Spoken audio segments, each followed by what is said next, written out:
Welcome to CFO 4.0, the future of finance. So hello everybody and welcome to this episode of CFO 4.0. Today I'm very excited to announce we have Andrew Collis on the podcast. Now Andrew is currently CFO at Moneypenny, who are a local legend in my area for both their people and also their growth story. So welcome Andrew, fantastic to have you on the show. Good morning, Hannah. Good morning, everyone. Looking forward to this. Yeah. Well, so tell us a little bit about yourself, Andrew. What's been your journey to Moneypenny? Yeah, so I joined Moneypenny in July last year, so I've been with the business 7 months.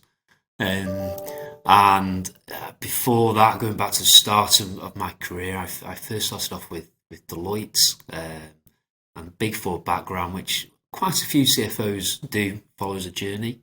That's probably 20 years ago now. So yeah, Deloitte, loved it, had a fantastic time, massive wide experience, meeting lots of different businesses and really cutting your teeth and understanding numbers and performance of business. And from then I worked at AstraZeneca for 2 years. And that was great. That was a great experience, great company, and obviously really come to the fore globally in the last 2 years with their vaccination program as well. So, but I loved AstraZeneca, but what it really brought home to me is that I wanted to work in probably a sort of small and medium-sized, quick-growing company. And from there, I spoke to a few people and I realised I wanted to work in something that was probably private equity backed and joined a business called NES Global Talent, which was an engineering contract services company based out of near Manchester, and then had offices, a few around the UK and then a few across the world. And that was a great journey over 12 years, and that grew globally to 30 different countries, 45 offices, and $1 billion of turnover. So that was a fantastic journey, and learned so much on that as well. From again, culturally dealing with different people from different countries and how to get the best out of them, and real quick growth and everything that comes with that. So the funding of it, private equity transactions, and really building structure into a business as well. And then from there I worked at a business called Mobica, which is a software services business, again private equity backed, and I was there for just over 3 years. Again, great business, great opportunity in the marketplace, and people-based as well. And that's a recurring theme through my career is working with people-based businesses that have a technology angle as well. And that's really one of the pieces that appealed to me around Moneypenny. And coupled with all the things you mentioned around great culture and, as you said, a bit of a local legend in the area. So that's brought me to where I am today. So that's a long winding path of lots of different experiences. Yeah, and there's so much to talk about along the way. So, well, you made a really interesting comment at the beginning about liking working with sort of small to medium but fast growing businesses. What is it that really appeals to you about those kinds of organizations? I think firstly, no day is ever the same, and you have a multitude of different challenges and problems. And I think sometimes you work in a big corporate, you are sort of narrowing your focus, and the breadth of challenges that come to your door are so wide. So for example, Moneypenny last year, I was getting involved with recruitment and different things. So just a real breadth of challenges that necessarily you wouldn't see from a big PLC or big corporate, but it's each their own. Everyone has a different path, and that may really appeal to someone. Just that sort of narrower focus. Yeah, I was going to say it's they are very different, aren't they? Working in a big corporate, both culturally, but also, like you say, in the scope of the role. So it's really interesting to hear that you prefer that kind, that style, and to understand also that you actively looked as well. It sounds like for businesses of that size and with those kind of ambitions.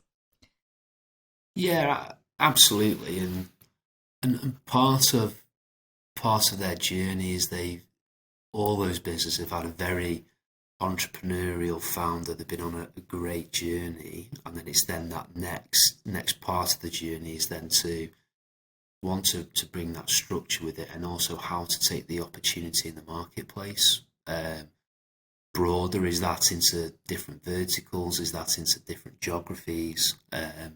And how do we go about that? Yeah, because the expansion into different geographies can be quite challenging. Tell us about your experience, because it sounds like you went on a real journey with obviously your previous organisation. Yeah, so NES was, when I first joined, we had a couple of offices in the US, an office in the Middle East, and two in Asia. And then we went on a great journey in terms of growing more offices in the US, into Canada, Africa, Scandinavia, and through Asia as well. So particularly I was involved a lot with the US, Africa and Europe. And every country has its own challenges. Going and setting an entity up and then starting to trade from that entity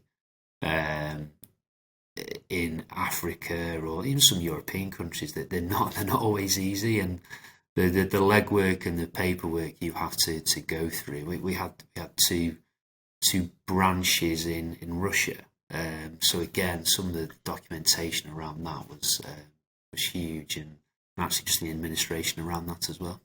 And culturally, how different was it? Was there any things that you learnt when, in terms of working with individuals over in those countries? Was there culturally a difference in finance? Yeah, absolutely. I think the biggest thing is it's listening to the people in that country, because we have a set view, I have a set view, but and you think that's how it should work, but actually you go and suddenly try and impose that straight away onto people, it just doesn't work. You can be banging heads against the brick wall very quickly. So, and so building that relationship and listening to the way things are done in that country, and the nuances there is really important. And then once that's established, it's right, how do we look to improve this? So we acquired a couple of businesses in Norway where there was an inherent finance team there and management team, and it was working with those guys to get the best out of the team, but equally bringing them into a larger group structure and all the things that are required around reporting and governance and all the things that come with that. Yes, and that's a big growth journey to manage, isn't it? The combination of bringing new people into the team, but also the adjustment into how the overall group works and all the policies, etc. So how did you find that process? Have you got any top tips for anyone that's going on that journey? Yeah, so I think there's both an organic and there's also an acquisition place, because when I referred to Norway, we did that organically initially, and then we started to acquire businesses. Did the same in Canada as well. So best thing to do is almost get a playbook of, from an organic perspective, right, these are the things we need to do, from company registration, from appointing a lawyer, corporate lawyer, accounting firm that can take care of all the initial tax and accounting regulations and filing, just to make sure you're set up properly. And then all the banking as well. So again, some that we take banking granted in the UK, and actually we're pretty advanced in terms of the world around corporate banking, believe it or not. So it's all those things, and you have a playbook for that, and then the same applies for acquisitions as well. It's what's the playbook and what am I looking for from an acquisition, almost the parameters on the acquisition. And then once the business is acquired, right, what's my plan? What do I need to go and do to integrate it into the wider group?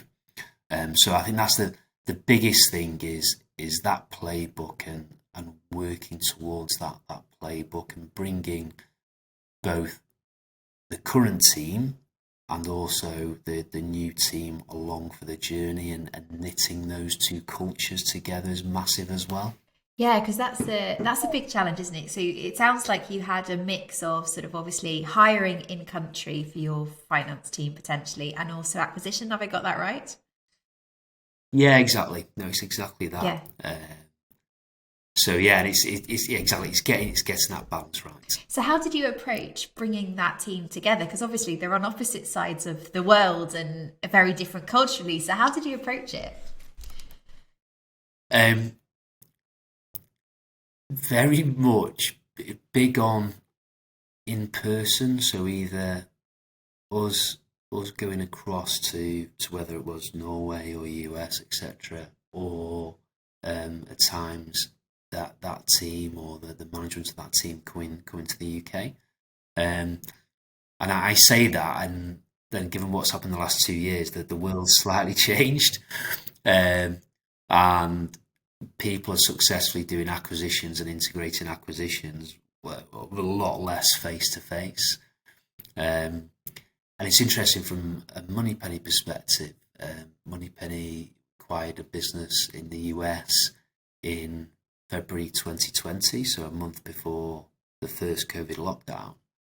And then both the UK and US went into a big lockdown. So actually it's really minimised that face-to-face contact. Is all being done via Teams remotely. So, but what we've really seen the last 6 to 8 months, where we've been able to do some more of the face-to-face, it's made a massive difference.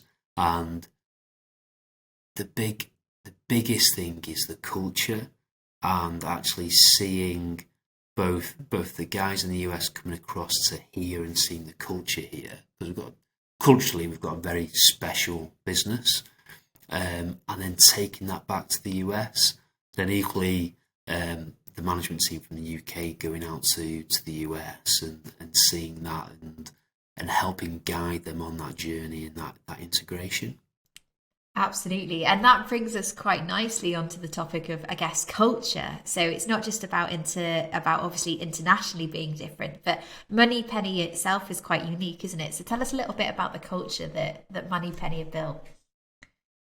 Yeah, it's a very special place. And it stems from founders, Ed and Rachel, brother and sister, who founded the business just over 20 years ago, so in 2000. And they embodied this special culture, this people focus. And they've gone on to achieve great things. And Rachel does a lot of charity work now. And Ed still sits as a non-exec on the board. So his influence is absolutely still there. And then that's been very much carried through with Joanna, chief exec, who's been with the business 16, 17 years. And just it's a huge people focus. We put our people first. Very much a servant leadership style. So make sure that people are happy in the environments, happy with the role they are doing, and they'll prosper. And then we talk about the environment. It's all the things that go into that. So it's the office. It's free, we have free breakfasts. We subsidise lunches. We've put a gym in. We do yoga classes. We put on different things, box size, all those sorts of things. So it's all those good things, and obviously that has been impacted by COVID as well. And for example, we've got a pub on site as well. So the building was built 5 years ago. So there's actually a pub on site, but all that's been not taken away, but it's been on and off for the last 2 years. So that's brought its own challenges as well. But it's maintaining that culture, and actually it's great now because you start to see people coming back to the office and really keen to get back to the office. They want to be in the office, which is great. No, absolutely, because it's going to be interesting, isn't it, over the next couple of years, how people approach where they want to work, as much as in terms of physical location and working from home versus typically it was kind of the status quo was to work in office, but there's a lot changing at the moment. Absolutely, and as you all know, the rules in Wales are different to the rules in England. So we're just inside Wales in Wrexham, so 3, 4, 5 miles from the border.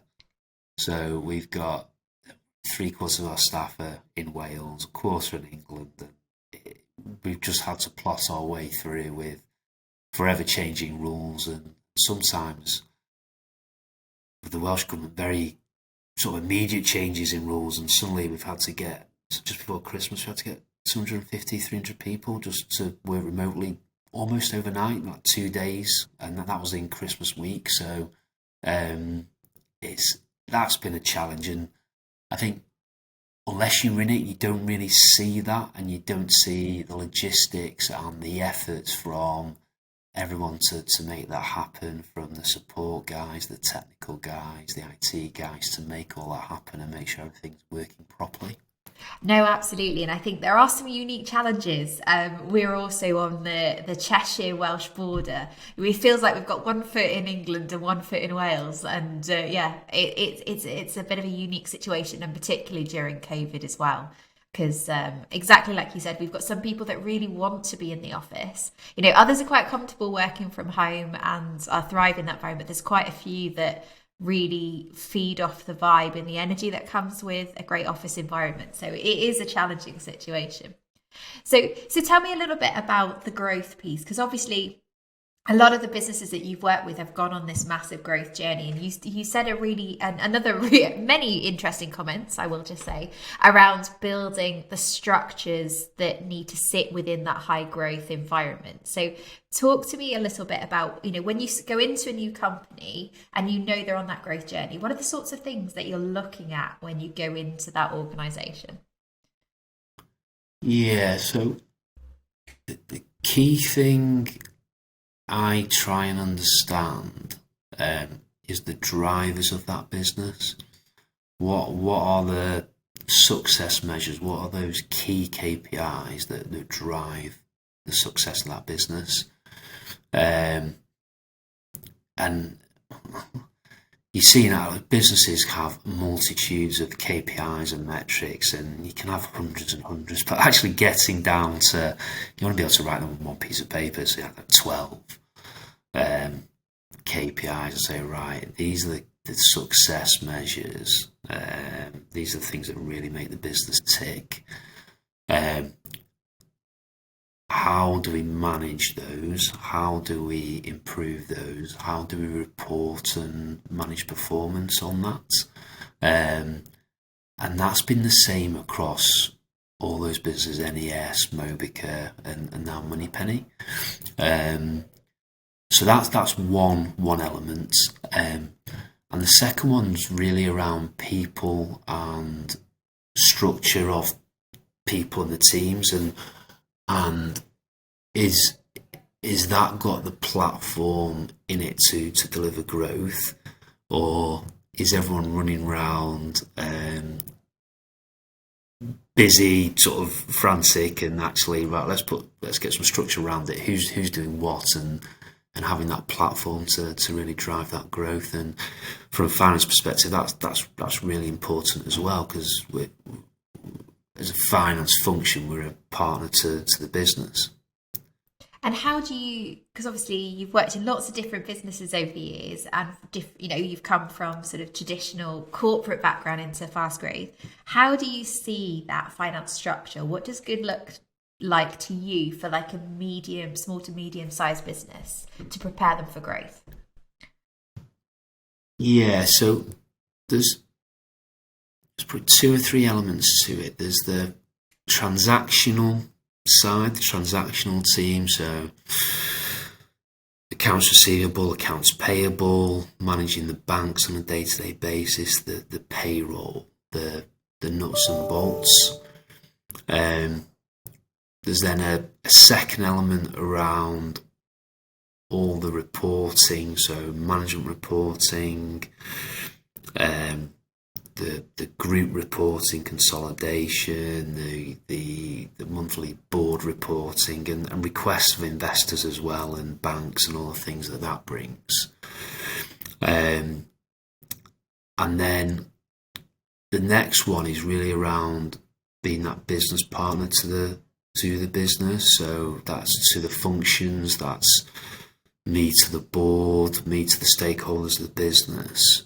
And I'm a big believer that finance should be the centre and the heartbeat of the business. So when we talk about the KPIs and the performance, actually finance tracking and reporting on that performance is really important. So it's probably those three buckets really. And if I look back over the last probably 10 years, I think the first two buckets, the transactions and the sort of the reporting, the management and the board reporting, that's always been there. But what's really grown the last 10, 12 years is that partnering piece, and being a partner to the business and influencing decisions around the management table. So, and that's a big focus for me here as well. So but it's great. It's all good stuff. You want to be, and that's when we talk about being involved in those SME type businesses. That's what I mean. It's being involved in that decision making. Finance just isn't a reporting transactional function. No, absolutely, and it's an interesting conversation because it's one I have a lot. I think finance can get distracted, like you say, with the transactional and the legalese that goes around finance. And actually building out that commercial piece is so important, even to small and medium-sized businesses. So how do you approach it? Have you got a team in place that you're coaching and training up? Are you looking to bring in? What's your plan? Yeah, so we've got a great team in place, and a few people have been here for a good period of time, so they've seen a lot of great growth, and so it's upskilling those guys. So and brilliant at the transactional side and the management reporting. We're improving some pieces around the reporting side, and then we're starting to improve around the business partnering side as well. So it's funny, we had a session a couple of days ago on this very point. Myself, the FD, and the financial controller just going through, right, okay, what are we currently doing, and how do we take this forwards? What's the next stage? And we made loads of progress last 6 months of last year. We've integrated the US acquisition properly into the finance team, and we're going to manage the reporting and the partnering from the UK, which will work well. So yeah, it's all those things. So it's a lot of upskilling, and then there may be the odd addition to the team just to help strengthen that.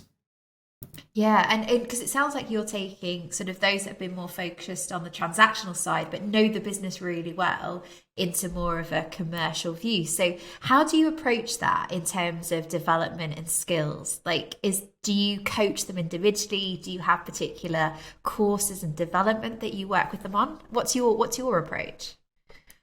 Yeah, so it's more the former. So it's that in a doing it in a team environment. So as a couple of days ago, it's three of us and actually brainstorming what that looks like.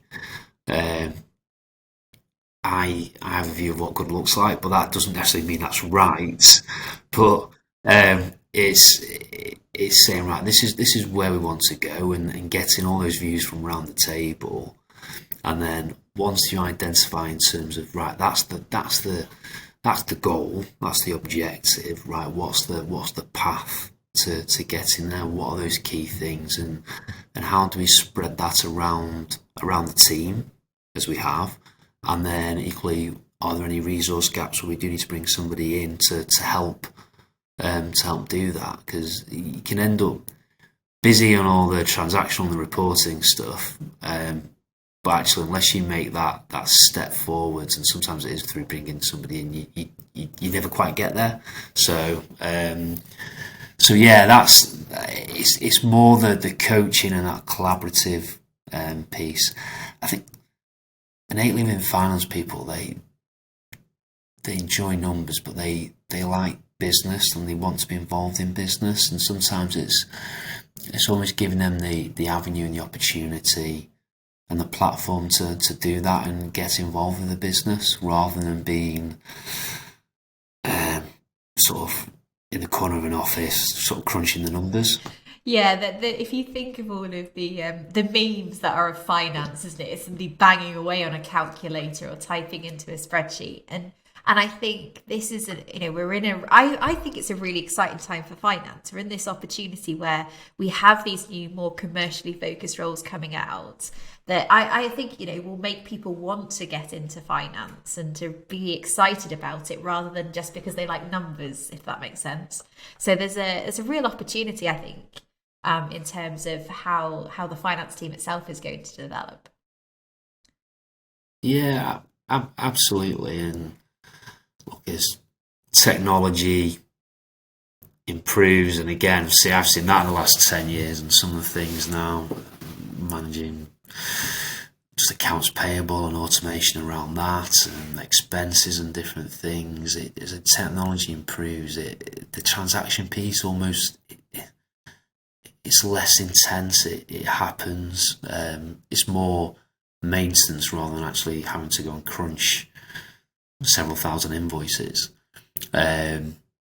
So yeah, and then that then gives the opportunity on the value add and focusing resource and effort onto that. Yeah, and just out of interest, do you have any measures that you use to assess how well the commercial side is working? Do you have KPIs or way, apart from obviously seeing the impact and seeing how engaged they are, is there anything that you see as a way of measuring how well a commercial finance team is operating?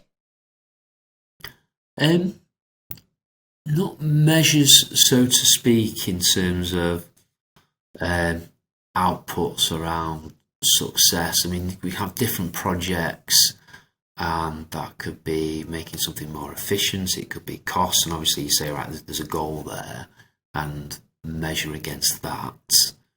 And then it's, as much as anything, it's feedback from the operations board or the other stakeholders around the business around that partnering and making sure that that's happening. And I think that's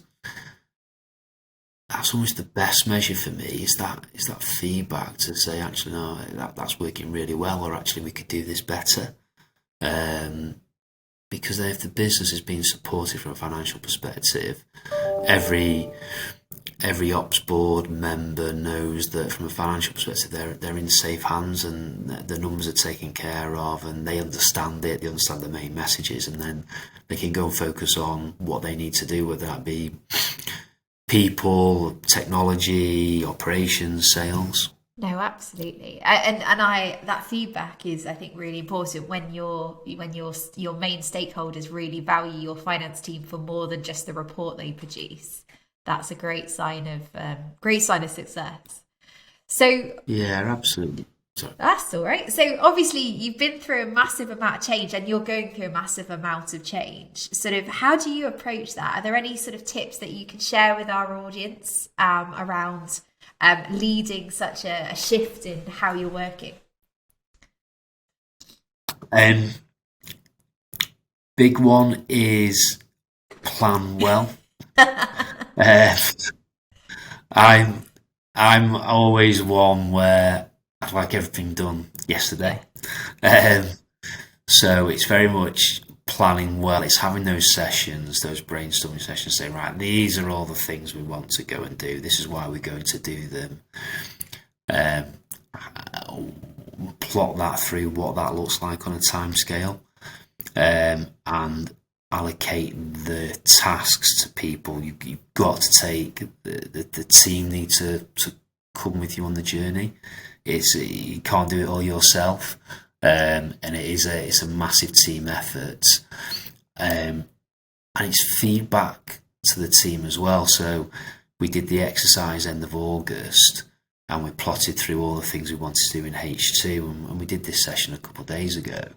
And it was great because we went through and there might have been 30 things on there. And they were subdivided into sort of 4 or 5 different categories. And actually a number of items we put a green tick through was amazing. And actually that gives a real sense of achievement, and the team feels that, and then we're going to feed it back to the wider team as well. So that then helps say, right, okay, well, there are all the things we achieved in the last Q3, Q4 of last year. Now this is what we're going to aim to do in 2022, and that feedback loop of where we're up to. Because again, you set out timescales. Everyone knows things happen. COVID, acquisitions, things happen.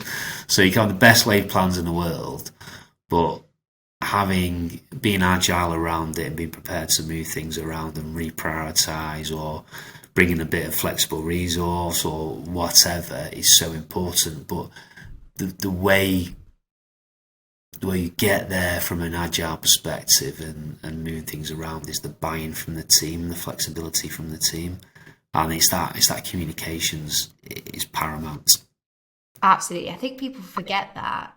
And I love your approach to Agile. I'm a massive believer in Agile generally in terms of approach to planning, because the world just changes too quick for us to be planning, or sticking to the plans that we made 3 years ago. Can you imagine if you just followed the rule book during COVID? It would have been a very different scenario. Absolutely. And I think I completely, absolutely agree. And I think, look, COVID has actually helps with that in terms of, like, it's changed so much over the last 2 years, and like we were just saying before Christmas, and no days you come into it, you just don't know what's going to happen. And you had to respond, because there's been it's needs must at certain times, and that's where just all the focus, not from the finance team but the whole management team or the wider team, have had to focus just to make things happen. And I think back, and that's probably happened to me sort of 3 or 4 times in my career as well. So I remember the financial crisis in 2007 and 8, and suddenly the banks were tightening on lending, and suddenly again that was a big crisis from a financial perspective. Obviously not anywhere near as wide as COVID, but you have these moments in your career, and I think it just really enforces that around the agility, and you learn how to manage in crises. Yeah, it does. What doesn't kill you makes you stronger, I think is the quote. But it is very true. You get if you go through experiences like this, I do think it makes you think differently about how you work and what happens. And there was on a previous episode we had Patrick Dunn. He's written a book about boards and how they function, how they function well. And he said one of the interesting things, because he's obviously chair of a few, is that they're changing from a from a maps world to a sat nav world. So if we think about how we were driving, well, I don't know about you, I had an A to Z when I learned to drive, so I was sat there exactly. trying to figure it out, and you had to plan your journey sort of before you started, whereas now obviously we're reacting to Google Maps when we're driving. We're not actually figuring it out before we leave, which is quite interesting. That is interesting. It's a good analogy. I like that. Yeah, well, for the youngsters, that probably doesn't make any sense because I don't think they know what an A to Z is and have seen it. But for me, it really brought home like how different the last sort of 15 years have been in terms of data and what we have access to. But yeah, what a shift. So obviously, as much as I think we could talk about going global, we could talk about culture, all sorts of things, but my final question for you today is, obviously you're new into role in that you've been there for eight months now. Is that right? Have I got that nailed? Yeah.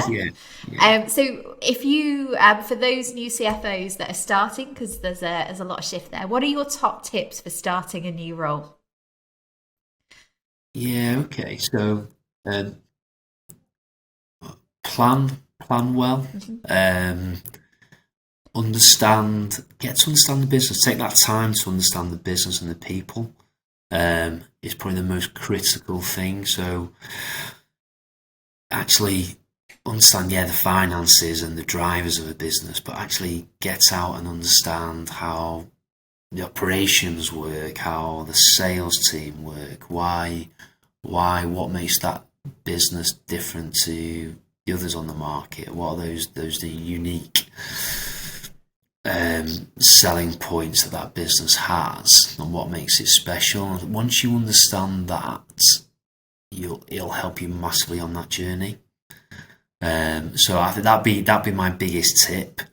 After that, it's the planning well and what you want to do, particularly the first sort of 3-6 months, and then 12 months, and then communication. So continue to communicate.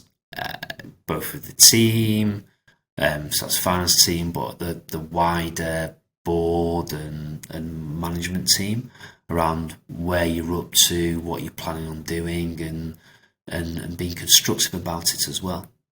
That's great, and some great tips there for any new CFOs about to start their new role. So thank you so much, Andrew, for coming onto the show. It's been an absolute blast, and it's been, I hope, I'm sure our audience have found it incredibly useful. So if anyone wants to learn more about Moneypenny and the awesome work that you guys are doing there, what's the best way to find out more?